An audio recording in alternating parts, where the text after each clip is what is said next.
caught a hook shot at 12. Good!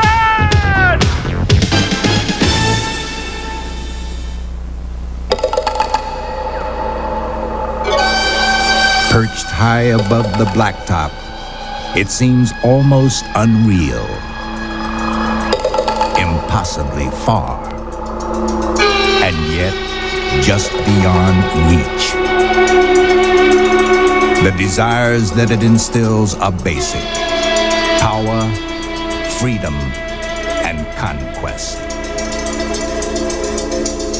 The dream that it inspires is of shedding all earthbound limitations. And it beckons to all who dare mount their assault.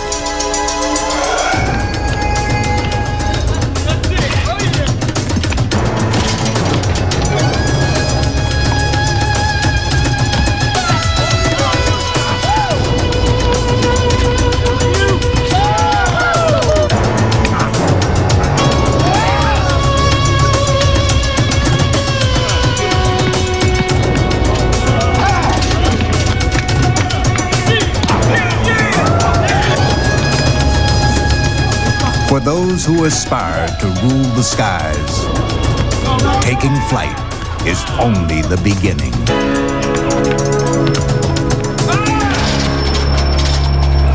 It's all about having supreme confidence, and not many guys have it.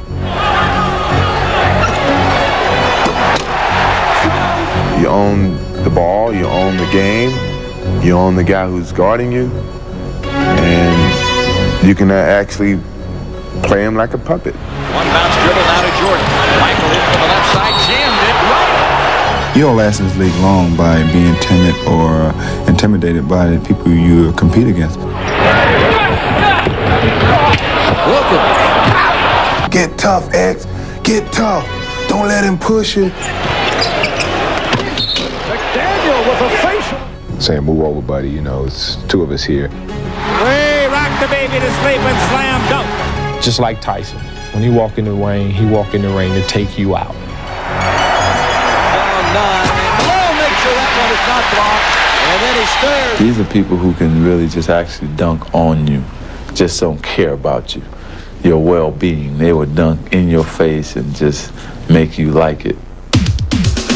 NBA Entertainment presents the Super Slams of the NBA. In basketball's formative years, the NBA's greatest players, like George Mikan of the Minneapolis Lakers and Bob Pettit of the St. Louis Hawks, shunned the stuff shot for fear of repercussions from their rough and tumble opponents. I mean, I could dunk, but I would never even think of doing it. You never saw anybody take off from the foul line and try to dunk. You did that, somebody would just put you right in the third row. In those rugged early years, an attempted dunk was a sign of disrespect, and it would be met with the swiftest of punishments. Every time you left your feet, you were endangering yourself because they'd take your legs right out. Players certainly could dunk the ball, but if you dunked the ball, your man didn't like it, and you would pay for it the next time. But despite the shot's perilous nature, the indomitable Minneapolis Lakers still dare to practice this rather unique way of putting the ball in the basket. We had guys that could dunk it just as well, but maybe not as high now. When we would warm up, we would have guys like Pollard and Mickelson and myself and a whole bunch all go up and dunk the ball. Slowly gaining acceptance, the dunk made its way from the practice court to primetime action. But this was only the beginning. For in the collegiate ranks, fans were flocking to arenas to catch a glimpse of a dunking prodigy by the name of Wilt Chamberlain. When I was in junior high school, no one ever seen one dunk a basketball. And I started just throwing balls down to the basket, and that was a whole new thing. Upon entering the league in 1959, this brazen rookie not only ushered the slam into prominence, but also utilized it as a devastating offensive weapon that could not help but command attention. The best dunk I ever saw was when Chamberlain would go up there and dunk that ball. That was sensational because Chamberlain would really slam it down with tremendous force. Like Chamberlain, Baltimore's bruising forward, Gus Johnson, was another dynamic dunking force whose overwhelming physical skills astonished the opposition.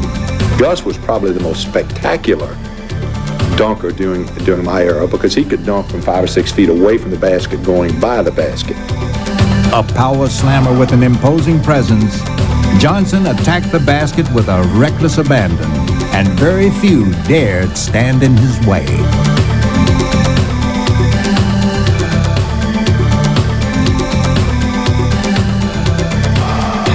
In contrast, high-flying Laker legend Elgin Baylor made his way to the basket less with force than finesse.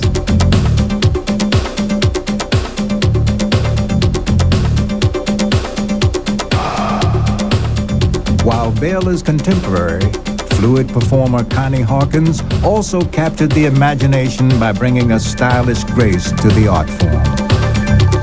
To me, it was a form of expression. And a lot of times you can be playing and come up with a dunk that could turn the momentum around in the game. That was important.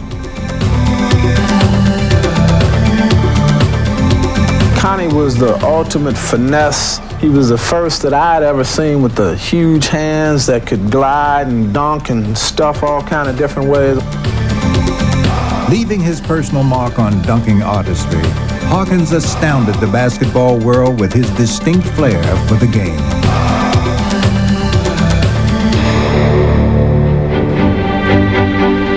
But though the art of dunking had begun to flourish, the NBA mainstream was still dominated by the traditional.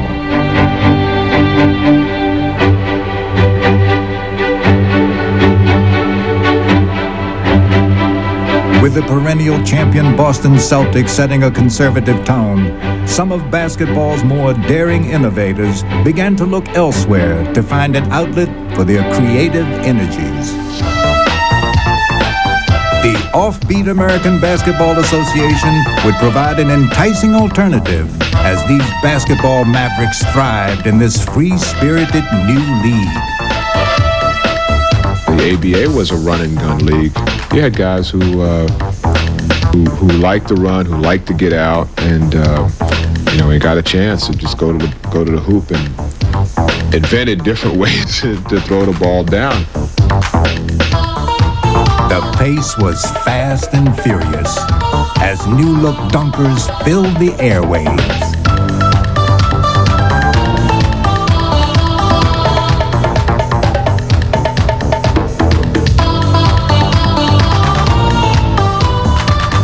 One of the challenges of the league, of the ABA, was not to follow, the precedent that had been established with the NBA, not just be a carbon copy of the NBA, be something different. The ABA had found acceptance from its more established predecessor, due in large part to its larger-than-life symbol, Julius Erving. Quickly demonstrating his pioneering style, Dr. J made frequent and memorable house calls to the opposition's basket. I felt if I got near the basket that I could score at anybody. And the first way was to try and score over them. If that lane opens up, you go in there and, you ram the ball. Erving's supremacy would be tested in 1976, when the acrobatic David Thompson vied for slam dunk preeminence in professional basketball's first dunk contest. Both men would leave the audience breathless, but in dramatic fashion, the good doctor would have the final word. It was really a showcase for the league. It probably still, from an emotional standpoint, was the best one that there's ever been. When the ABA was absorbed by the NBA, Dr. J faced yet another challenge. The pressures on a Julius Erving and the impact he had on the NBA. Who is this Dr. J who wins these dunk contests and does all of these things? Joining the Philadelphia 76ers, Erving wasted no time in making his impact felt as he boldly announced his arrival. making the NBA Finals in his first year and doing it his way. 95% of the things that I did on the basketball court, I had done before. I really considered those routine plays, although I know they were beyond the boundaries that one would call fundamental. I mean, it was not a risky shot for me to go in and dunk the ball backward. Julius turns on the crowd. Immediately attracting a devoted following, Irving was embraced by even the worthiest of opponents. See, I didn't want him to make me look so bad, so when he dunked it, I'd catch him in the air. You know, for everybody can like say, ooh, he's a nice guy, not letting Doc drop. Bringing the art of slam dunking to new heights, Irving was now the game's most recognizable figure. When you went on this road with Julius, it was like traveling with a rock star. If Dr. J got to the open court and dunked a basketball, it didn't matter what the score was. Everybody in the stands felt that they got their money's worth. They saw the doctor.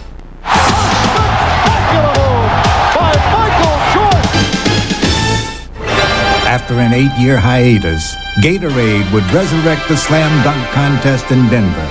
And once again, Dr. J was the main attraction. Number 6, captain of the Philadelphia 76ers, Julius the Doctor.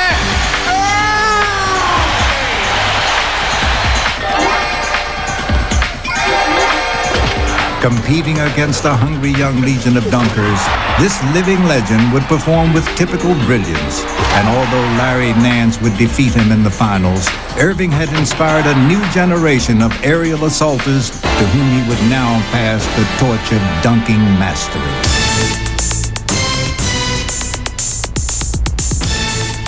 I think it elevates any team when you have a guy who's exciting, he dunks, it gets the crowd going, gets your teammates going, get the coach going. It's, I think, an inspirational type of move. When he exploded onto the scene in 1982, Dominique Wilkins was aptly nicknamed the human highlight film. And in playing to rave reviews, Atlanta's spectacular forward had the league's full attention. But Neek was not alone. Davis. Oh, what a follow. King to Woolridge. He may push the move on. Oh, left-handed. It's like ecstasy almost. I mean, when I see an opening to the basket, they say my eyes get really big. But I'm going to tell you something that's kind of ironic. People ask me, well, do you know what you're going to do before you get to the basket? I never know. It's a rhythm thing. Steve Johnson. And this feeling of spontaneity was shared by others. My body be a lot of different ways when I be in the air, and I never know how I'm going to land or how I'm going to go up, but it just always had worked out good for me. And though the dunk was still a free-flowing art form, it was now also a disarming psychological weapon.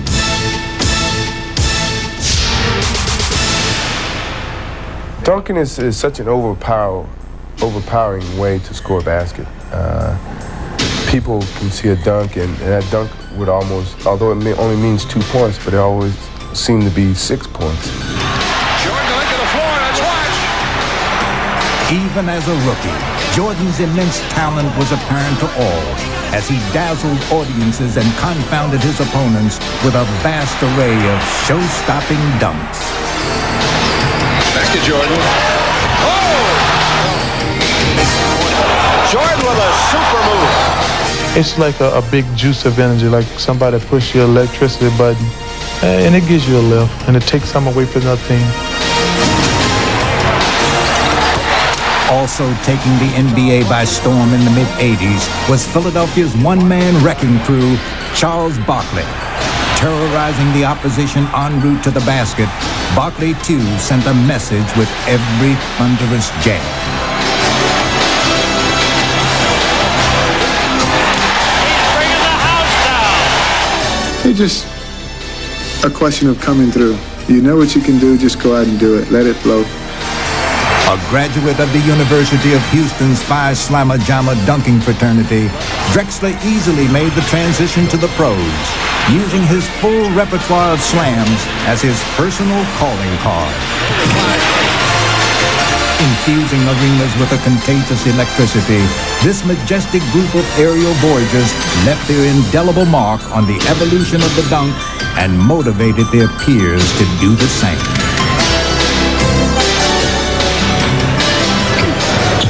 from the outside. No. If he can get there, drops it. Orlando.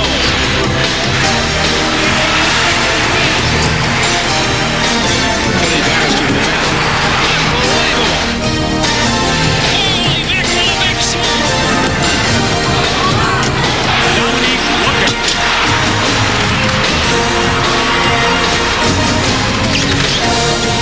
But when it came time to bring contest-style dunks into game action, few could match the mid-air exploits of Dominique Wilkins. But there are times when the virtuoso performances of players like Wilkins are only a part of a larger artistic collaboration. Jackson with the ball. Price to bounce down the middle, and Nance rams it home, and he's fouled. When I hit the floor, I try to create for my other teammates. And I love to throw the alley-oop pass, and that's the most exciting play to me.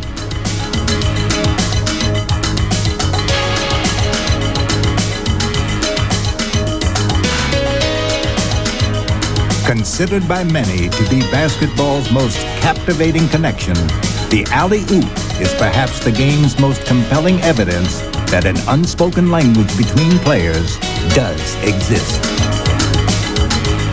We don't really have to communicate verbally on the court. We're able to just read each other naturally, and I think that's the exciting thing about it.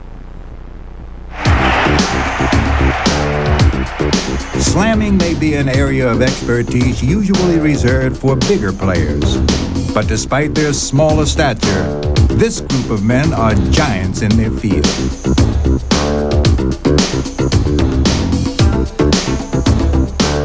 And none stand taller than 5'7" Spud Webb.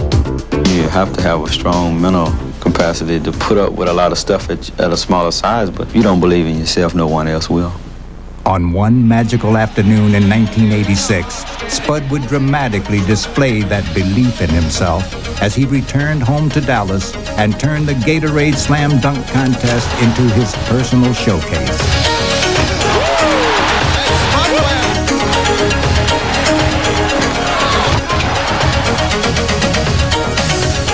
Spud's stunning performance would take a special place in slam dunk history. But he was not the first to bring high drama to its yearly championship. A year earlier, Dominique Wilkins and rookie Michael Jordan had faced off in one of the contest's most spectacular mid-air confrontations.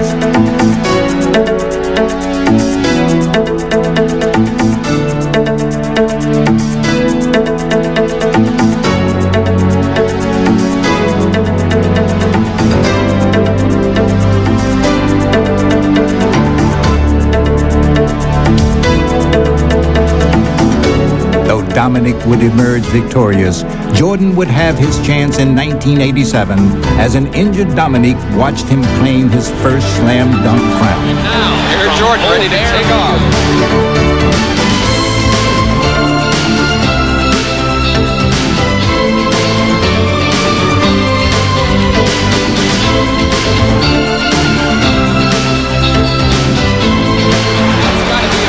He took off just a little inside that free throw line.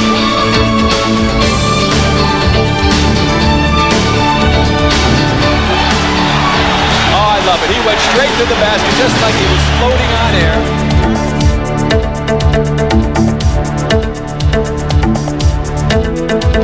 He goes in straight, goes up in the air. Now he's sideways. Look at the air. Look at the hang time. Look at the flying motion. Fittingly, Jordan would first defend his title in front of his hometown fans in Chicago, where the stage was finally set for his much-anticipated rematch with Dominique. Perfect score of 50 on that dunk from Dominique Wilkins. Well, we're still even as Jordan goes up and takes it way down.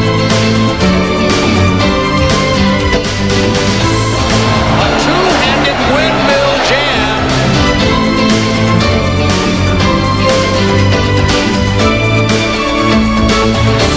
Michael Jordan scored 50. They gave Jordan a 50. He defends his championship.